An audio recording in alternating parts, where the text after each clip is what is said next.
ang bala ay hindi kinakain at makakain. Hindi mabubusog ang mga Pilipino sa bala at hindi tayo nagbe-benefit dahil sa bala. Ang kailangan natin is agricultural product industry that will feed our people and manufacturing industry that will truly give us jobs para sa ating mga kababayan. Hindi yung ganito. At saka magiging ano tayo, sentro tayo ng suspicion ng ibang bansa when you talk about defense and military. Kasi nga tayo, hindi lang tayo floating aircraft carrier because of the EDCA bases na may mga high-end weapons na nga na nasa Pilipinas. Andyan na yung Nemesis, andyan na yung Typhoon missile system. Dadagdagan pa talaga natin ng hub or planta ng ammunition.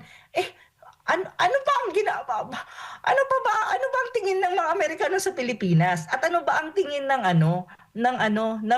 gobyernong ito ni Marcos Jr. at ng kanyang Secretary of Defense sa Pilipinas? Barracks ng Amerikano, yung military barracks, yun ba ang tingin? Napakababa naman, 'di ba? Ito ba ang tinatawag nating friends?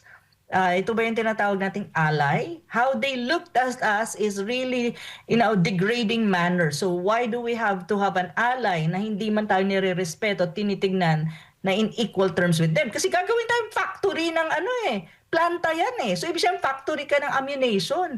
My God!